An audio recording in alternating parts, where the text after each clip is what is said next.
السلام علیکم دوستو، میرا نام رضوان اور آپ دیکھ رہے ہیں اپنا YouTube channel all in one. دوستو، آج کی اس ویڈیو میں ہم پاکستان اور دنیا کے سب سے ہینڈسم مین فواد خان کی بایوگرافی پہ نظر ڈالیں گے، جو اس وقت پاکستان کے نمبر 1 ایکٹر ہونے کے ساتھ ساتھ پروڈیوسر، اسکرین رائٹر، ماڈل اور سنگر بھی ہیں۔ تو دوستو، ویڈیو شروع کرنے سے پہلے اگر تو آپ فواد خان کے فین ہیں تو آپ کا ایک لائک تو بنتا ہے۔ تو چلو شروع کرتے ہیں آج کی یہ ویڈیو۔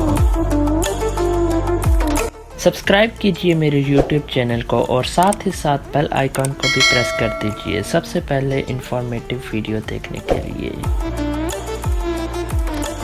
دوستو، فواد خان پاکستانی نمبر 1 ایکٹر ہیں جن کا جنم 29 نومبر 1981 میں پاکستان کے شہر زندہ دل لاہور میں ہوا۔ دوستو، فواد خان کا پورا نام فواد افضل خان ہے۔ دوستو، فواد خان کے فادر کا جنم انڈیا میں ہوا اور پھر 1947 میں فواد خان کے فادر نے پاکستان موو کر لیا۔ فواد خان کی مدر کی فیملی بھی انڈیا سے تعلق رکھتی تھی۔ دوستو، فواد خان کا تعلق ایک پٹھان فیملی سے ہے، پر فواد خان ایک پٹھان ہونے کے باوجود پنجابی کو پسند کرتے ہیں اور ان کی پہلی زبان بھی پنجابی ہے کیونکہ ان کے فادر ایک پنجابی تھے۔ دوستو، فواد خان کے فادر ایک فارماسیوٹیکل سیلز آفیسر ہونے کے ناطے ان کا دوسری کنٹریز میں بھی کافی لنک تھے اور اسی لیے دبئی، ریاض اور مینچسٹر میں بھی یہ کافی عرصہ رہے۔ جب فواد خان کی عمر 13 سال تھی تو ان کی ساری فیملی پاکستان شفٹ ہو گئی اور فواد خان نے اپنی تعلیم بھی لاہور سے ہی حاصل کی۔ دوستو، فواد خان نے A level Lahore grammar school سے کیا۔ دوستو، پاکستان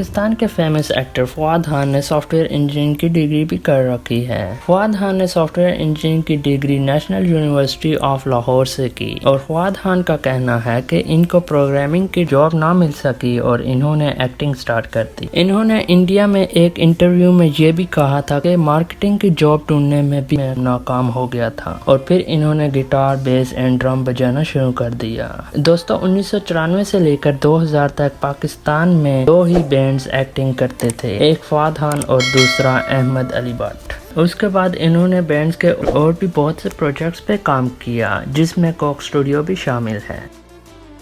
دوستو، اب بات کرتے ہیں فواد خان کی ایکٹنگ کیریئر کی۔ دوستو، کچھ عرصہ سنگنگ کرنے کے بعد 2010 میں فواد خان نے سنگنگ کو خیر آباد کر دیا اور اپنی ساری توجہ ایکٹنگ کو دینے لگے۔ دوستو، فواد خان بچپن سے ہی امیتابھ بچن اور رشی کپور کے بہت بڑے فینس رہ چکے ہیں۔ جب انہوں نے ایکٹنگ کیریئر سٹارٹ کیا تو انہوں نے اپنا ایکٹنگ ڈیبیو اپنے دوست احمد علی بٹ کے ساتھ ٹی وی کے ایک کامیڈی سیریز سے کیا جس کا نام جٹ اینڈ بانڈ تھا۔ دوستو، فواد خان کی شہرت کی ابتدا ان کے ڈرامے سیریل داستان سے ہوئی جس میں ان کی ہیروئن صنم بلوچ تھی۔ دوستو، اس ڈرامے میں لوگوں نے ان دونوں کی جوڑی کو بہت زیادہ پسند کیا۔ اس کے بعد ہم بات کریں گے ان کے ڈرامہ سیریل ہمسفر کی، جس نے نہ صرف فواد خان کو بلکہ ان کے ساتھ ایکٹنگ کرنے والی ہیروئن ماہرہ خان دونوں کو شہرت کی بلندیوں تک پہنچا دیا۔ اس کے بعد فواد خان نے پیچھے مڑ کر نہیں دیکھا۔ یہ ڈرامہ اس وقت پاکستان میں سب سے زیادہ دیکھے جانے والا ڈرامہ تھا۔ اس ڈرامے کو نہ صرف پاکستان میں دیکھا گیا بلکہ انڈیا میں بھی اس کو بہت بڑی حد تک دیکھا گیا اور اس ڈرامے کو بے حد مقبولیت حاصل ہوئی۔ اس کے بعد انہوں نے ایک اور ڈرامے میں لوگوں کے دلوں میں جگہ بنائی جس کا نام زندگی گلزار ہے تھا۔ اس ڈرامے کو بھی ہمسفر کی طرح بہت شہرت ملی اور اس کے بعد انڈیا میں ایک اسپیشل چینل بھی بنایا گیا جس میں صرف اور صرف پاکستانی ڈراماز لگتے تھے۔ دوستو، اب بات کرتے ہیں ہم فواد خان کے ڈراموں کی اگر ہم بات کریں تو اب تک فواد خان نے 10 سے زیادہ ڈراموں میں کام کر لیا ہے۔ اس کے بعد فواد خان نے پاکستان میں 4-5 موویز میں بھی کام کر لیا ہے جن کا نام خدا کے لیے، ہو من جہاں، مولا جٹ جیسی فلم ہے۔ مولا جٹ 2020 میں ریلیز ہو چکی ہے اور اب تک کی پاکستان میں سب سے زیادہ دیکھے جانے والی اور سب سے ہٹ مووی بھی مولا جٹ ہی ہے۔ اس میں بھی ان کے ساتھ ہیروئن ماہرہ خان ہی ہیں۔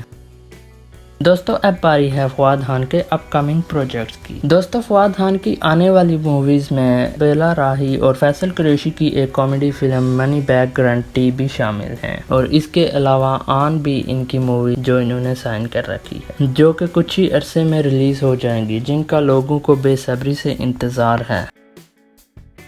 اب بات کرتے ہیں فواد خان کے بالی ووڈ کریئر کی۔ دوستو فواد خان نے نہ صرف پاکستان میں کام کیا ہے بلکہ انہوں نے پڑوسی ملک انڈیا میں بھی اپنی ایکٹنگ کے زور دکھا چکے ہیں، اور اپنی ایکٹنگ سے انہوں نے انڈیا میں بھی بہت سارے فینز بنا لیے ہیں۔ انہوں نے انڈیا میں اپنا ڈیبیو فلم خوبصورت سے کیا تھا، اور اس کے بعد ان کی انڈین فلموں میں اے دل ہے مشکل، کپور اینڈ سنز اور فلم مسٹر چاؤ شامل ہیں۔ فلم خوبصورت میں انہوں نے لیڈنگ رول ادا کیا تھا۔ چارمنگ فواد خان کے ڈرامے تو انڈیا میں مشہور ہیں ہی، پر اب تو ان کی فلم بھی وہاں پر مشہور ہونے لگ گئی ہیں، کیونکہ یہ انڈیا کے ٹاپ فلمز ایکٹر میں شامل ہو چکے ہیں۔ حال ہی میں انڈین ٹی وی سروے کے مطابق فواد خان کا ٹاپ ہیروز میں 5واں نمبر آتا ہے۔ اس لسٹ میں سلمان خان کو king of the Bollywood کا خطاب دیا گیا ہے، اور اس کے بعد دوسرے نمبر پر رتک روشن، تیسرے نمبر پر شاہ رخ خان اور چوتھے نمبر پر اکشے کمار اور 5ویں نمبر پر ہمارے فواد خان کا نام آتا ہے۔ اب بات کرتے ہیں فواد خان کے ایوارڈز کی۔ اب تک فواد خان کو کئی ایوارڈ سے نوازا جا چکا ہے، جس میں best actor Lux style award, best debut masala award, fresh face of the year award, Pakistan media award, Hum award, Tarang house full award, ARY film award اور ایسے بہت سے ایوارڈ ان کو مل چکے ہیں۔ اس کے ساتھ ساتھ ان کو انڈیا میں بھی بہت سے ایوارڈز دیے جا چکے ہیں، اور انڈیا میں ان کو best Bollywood debut award جو کہ ان کو فلم خوبصورت میں ملا تھا، اس کے ساتھ ساتھ موسٹ انٹرٹیننگ ایوارڈ اور بیسٹ میل ڈیبیو کا ایوارڈ بھی ان کو اسی فلم سے ملا۔ اس کے علاوہ ان کو best Filmfare award, best supporting actor award بھی مل چکے ہیں۔ دوستو فواد خان نے لالی ووڈ اور بالی ووڈ میں اپنا لوہا منوا لیا ہے، اور اب یہ خواہش رکھتے ہیں کہ یہ ہالی ووڈ میں بھی کام کریں، اور یہ وہاں بھی اپنے آپ کو منوا لیں گے، اور اس کی وجہ ان کی پرکشش اور چارمنگ پرسنالٹی، ان کی لک اور سب سے بڑھ کر ان کا ٹیلنٹ ہے۔ ہم اس چیز کا انتظار کر رہے ہیں کہ یہ کب ہالی ووڈ میں اپنا لوہا منوائیں گے۔ دوستو یہ تھی میری آج کی ویڈیو، امید کرتا ہوں آپ کو میری یہ ویڈیو پسند آئی ہوگی۔ اگر تو آپ کو میری یہ ویڈیو پسند آئی ہے تو میری ویڈیو کو لائک اور اپنے دوستوں کے ساتھ شیئر کر دیجئے، اور مجھے کمنٹ سیکشن میں ضرور بتانا کہ اگلی ویڈیو آپ کس ہیرو پر دیکھنا چاہتے ہیں، اور یہ بھی بتانا کہ آپ کو میری یہ ویڈیو کیسی لگی۔ آج کے لیے اتنا ہی، ملتے ہیں اگلی ویڈیو میں ایک نئے کنٹینٹ کے ساتھ، تب تک کے لیے مجھے اجازت دیجیے۔ اللہ حافظ۔